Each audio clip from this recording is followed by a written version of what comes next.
In 1789, George Washington became the first president of the United States. And if you know anything about him, then you probably also know that he was a war hero, a wealthy landowner, and an absolute legend. But while he may seem like the obvious choice to lead this new country, he wasn't actually the very first president. In fact, there was someone else who held the title before him, someone whose name is rarely remembered even today. This is the story of the first president of the United States and how a young republic came to life. Before we get into the nitty-gritty of who was really the first president, we need to talk about how the United States became the United States. See, when the American Revolutionary War broke out in 1775, the 13 colonies were still a part of the British Empire and didn't really have any interest in uniting with each other. Their main objective was simply to win independence from Britain. But after defeating the British and securing freedom in 1783, these newly independent states had to figure out how they were going to move forward. They needed a system of governance that would unite them as a single nation rather than 13 separate ones. And so they got to work drafting a constitution. The result was the Articles of Confederation, which was adopted in 1781 and served as the first constitution of the United States. Under the Articles, the states would be united in a loose confederation, kind of like a club or a gang, but for countries. Each state retained most of its power and independence, and a central government with the power to tax was not allowed. So the leaders thought it over and decided that it was best to go ahead and form a central government with the power to tax. But the Articles made it pretty hard to do that. And in order to change the Articles, 9 of the 13 states had to agree. And because only 7 states showed up to the meeting in 1787 where they drafted the Constitution,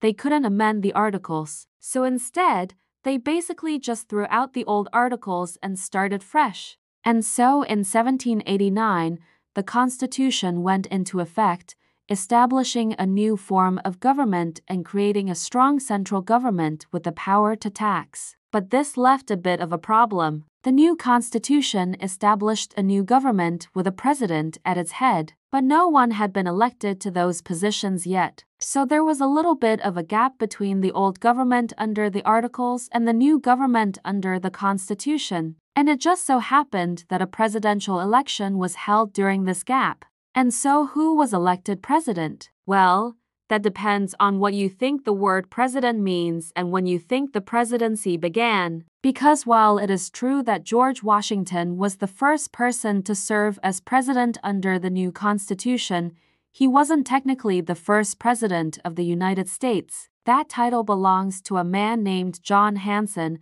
who served as president of the Continental Congress from November 1782 to November 1785. You see, when the Second Continental Congress convened in 1775, it assumed the role of a national government for the 13 colonies. This governing body consisted of delegates from each colony, and they were responsible for declaring independence, raising troops, managing finances, and conducting foreign policy. As such, the president of the Continental Congress was essentially the leader of the United States, and by extension, the president of the Continental Congress was considered to be the president of the United States. But wait, you might be thinking, if John Hanson was president of the United States from 1782 to 1785, why haven't you heard of him? Well, that's a fair question, mostly because the job of President of the Continental Congress was not the same as the job of President of the United States under the new Constitution.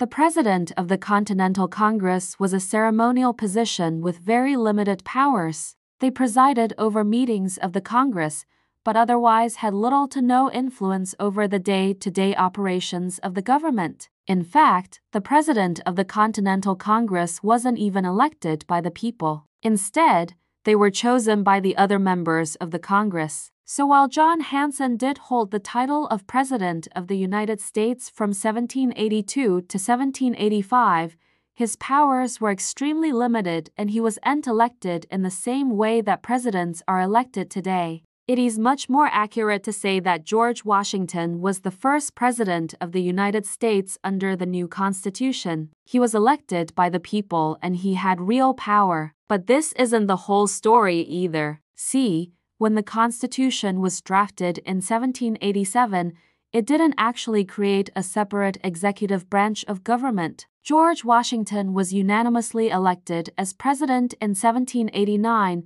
but he didn't have any cabinet members or department heads. His authority was limited to what he could accomplish with the support of the legislative branch. And this led to a lot of confusion and inefficiency in the new government. It wasn't until 1790 that Congress passed legislation creating the first federal departments, including the Departments of State, Treasury, and War. And even then, the president wasn't given the power to appoint cabinet members. That wouldn't happen until 1822. What all this means is that the first few years of the new government were marked by a lot of confusion and uncertainty. No one was quite sure how the new system was supposed to work. For example, when George Washington took office in 1789, he didn't have a salary. The framers of the Constitution didn't want to give the president too much power, so they didn't want to incentivize the job with a big paycheck. Washington served without pay for the entirety of his first term, and it wasn't until 1792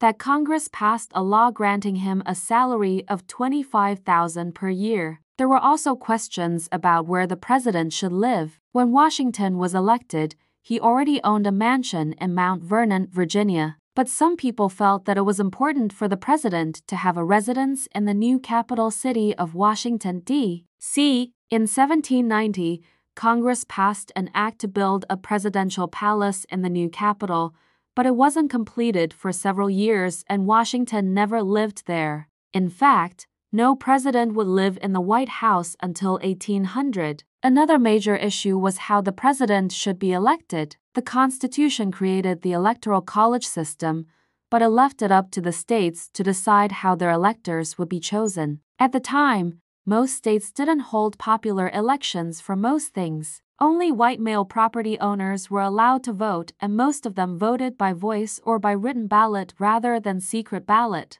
There were also concerns about how the president would handle foreign policy and national security. The Constitution gave the president the power to appoint ambassadors and negotiate treaties, but it didn't create a system for gathering intelligence or enforcing policies abroad. Washington's first term was marked by several crises, including the Whiskey Rebellion, which was a tax revolt in western Pennsylvania, and the XYZ Affair, which was a diplomatic dispute with France. So in conclusion, John Hanson was the first president of the United States under the Articles of Confederation, but George Washington was the first president of the United States under the new Constitution. He faced many challenges as he worked to establish a new government and set precedents for future presidents. These challenges included questions about the president's salary, where the president should live, and how the president should be elected. Hanson's term laid the foundation for the modern presidency, but it was far from easy. Okay, now it's time for some shameless self-promotion. If you want to help me grow, please consider liking this video and subscribing to my channel. I am working hard to make this the best history channel in the world, and your support would mean the world to me. Thanks for watching.